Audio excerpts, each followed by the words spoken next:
Well, Australian racing being beamed into North America is really important for our industry, and it's a growing thing, and it's something that's created a lot of interest. And to talk more about it, we're joined today by David Haslett, the CEO of Sky Racing World.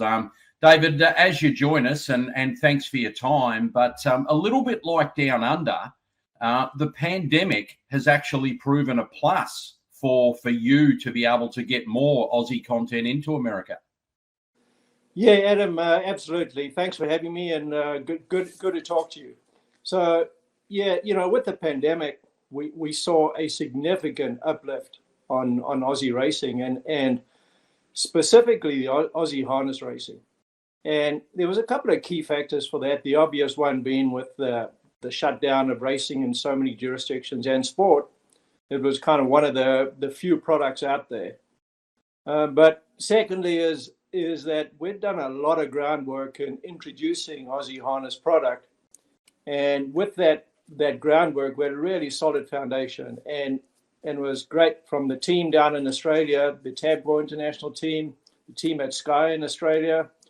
And instantly, literally overnight, we could pivot and we could increase the number of meetings we could offer, the number of races we could offer, and the wagering pools.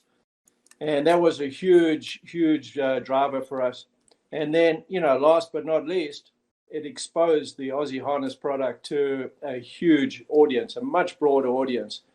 And what's really positive that's come out of that is the vast majority of that audience has stuck with us. And so as we've seen the other products come back on stream, we've seen the uplift has kind of stayed with us, and that audience has kind of stuck with the product. Yeah, some of the leaders down under have talked about that too. While there was the spike, the biggest challenge and the most important thing was getting them to stick, wasn't it? Keeping at least some of that audience when things return closer to normal. Well, that's really exciting. How did all of this start? How did it first come about for Aussie harness to be beamed into North America? Yeah, I guess we've got to go back to when Tabcorp established Sky Racing World back in 2014. One of our strategies from I call it a growth strategy point of view was always to introduce Aussie harness. So our initial focus was get the foundation right, get the business on a solid footing. And then I would say probably 4 or 5 years ago, I met up with Andrew Kelly and Vaughan Lynch up at the $1 Million International Trot at Yonkers Raceway. And that was right around the time where we were starting to kind of, get our thoughts in line about how we would introduce Aussie harness. And it was really great to meet up with them up in New York.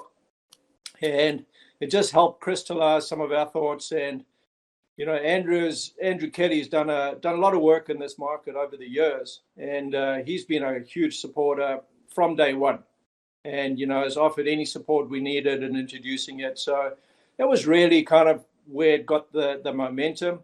And then we launched right at the end of 2018. So December 2018, we finally launched Aussie harness in the market.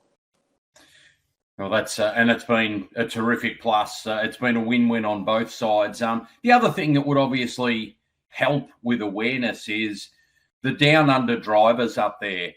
We know Dexter Dunn's an absolute sensation. I mean, he was voted Driver of the Year in North American Harness. He's from New Zealand, but he's well known to Aussies, and it's very much a down under type presentation. But Andy McCarthy's been there a long time, and in more recent times, Todd McCarthy. I mean, these guys aren't playing on the fringe.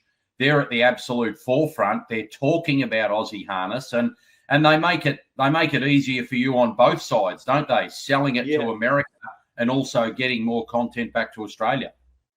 Yeah, the McCarthy brothers are certainly doing well. And, whenever you introduce a new product in the market, certainly based on our experience, it takes a little bit of time for, initially the wagering operators. And as you well know, it's a pretty fractured market, the US wagering market. But it takes time for them to get lined up.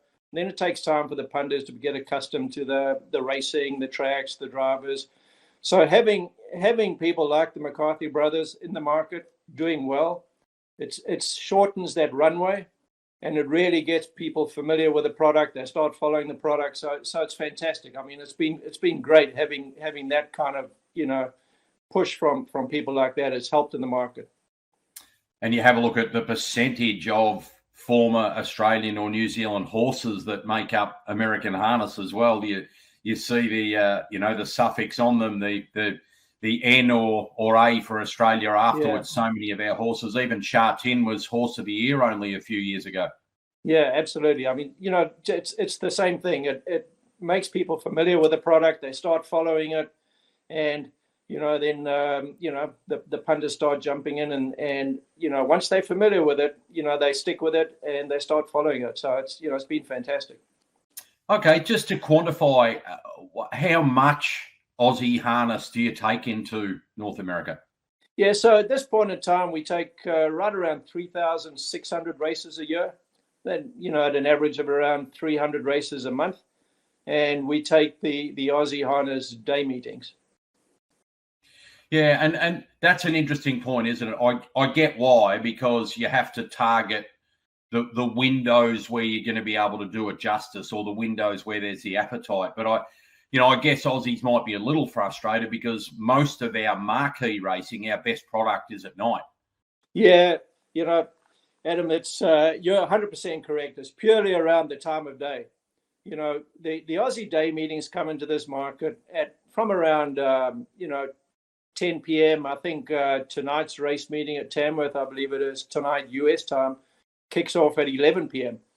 And the racing runs through, say, from 10 p.m. Eastern right through until 3:30, 3:45 a.m. Eastern. And that's actually a fairly sweet spot for us because it doesn't compete with domestic racing, and you're not competing with any of the other domestic product, which is great. But then the night meetings only kick off at around 4 a.m. And so there's two issues there. One, at 4 a.m. it's not a great punting market at 4 a.m. Eastern time in the morning. But the other consideration, and this is what a lot of people don't really realize, is that all of the wagering systems around the US, and there are numerous wagering systems, they all tend to shut down somewhere between 4 and 6 a.m. And they shut down for the wagering day, and then they roll over into the next wagering day. So there's that window when there's just no opportunity for the wagering systems to be available between roughly 4 and 6 a.m. And so the downside of that is those night meetings, we wouldn't be able to offer, the first 6 races or 7 races. So we potentially could bring them up in the next morning, but then you're competing with Sweden and Germany and France and South Africa at that time of day. And we would only offer the last 4 or 5 races. Yeah, that certainly makes it pretty clear as to the challenges in that space. Is there particular states, where Aussie harness is popular over there, or is it an even spread? We think about, New Jersey and Kentucky and Ohio and places like that where there's really big harness racing over there. But is it the obvious, or is it a spread? Yeah, there's a spread, and maybe there's two ways to look at it. And the first way is, who are the key wagering partners? And we've got some fantastic wagering partners who are great supporters of the product. And so that's the likes of Churchill Downs via their online platform, Twin Spires, which is probably the largest platform in the country. So they are great partners. And then you've got the likes of TVG, fantastic partner, and they've also supported us by putting the Aussie harness product on their television platform as well. And then you've got the people like the Stronach Group, also great supporters. And, they own a number of tracks in the US, which I'm sure you're well aware of. Santa Anita, I know that you take down under, for example.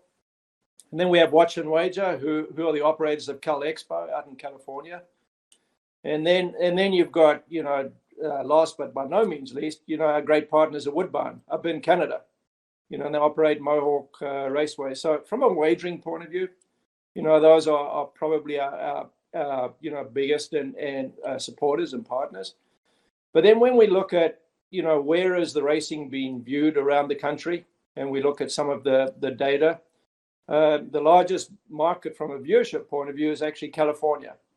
Not surprising, I guess, because there's such a huge population. But California is the largest, but then closely followed by the likes of Illinois, up in the Chicago area, and then New York, New Jersey, Pennsylvania. So then, the strong harness kind of jurisdictions. Yeah, that certainly makes sense. And it's nice to get a bit of a clearer picture of who those key partners are. Last one for you, Dave. Not that long ago, Aussie Greyhound Racing started co-mingling pools in the US. Now, there's a lot of upside to this. I realise it's a really complex process to go through, but is it a possibility for harness? Yeah, the short answer to that is yes, it's on our radar screen. We are constantly looking at, what are the growth opportunities and how do we keep expanding the product in the market? And co-mingling is potentially one of those. The Greyhounds had not been in the market at all, so it was kind of green space for us, and so you could start them with co-mingling. One of the aspects that we'll need to consider very carefully is it actually going to create growth? We'd hate to be in a position where we start co-mingling and the wagering turnover actually goes down. Now, I don't believe that'll be the case, but it's important for us to consider all those aspects. And then it will also potentially give us the opportunity to maybe take some of those night meetings, and although we may not get the entire race meeting, we may then be able to put in the last 4 or 5 or 6 races and maybe get some of the feature events from down under. Because once you commingle, then we're not stuck with the issue around liquidity, and it'll be a lot easier to start offering that. So I think the short answer is yes, it's on the radar screen. We are seriously considering it, and hopefully that'll come to fruition in the near future. Great stuff, Dave. Look, terrific insights into how it works and the importance of the Aussie product being beamed into North America. Really appreciate your time today. Keep up the great work. And if you've got more developments along the way, we'll stay in touch. Yeah, Adam, it's been a pleasure. It's always good to talk to you. Good to catch up. Thanks very much. Thank you.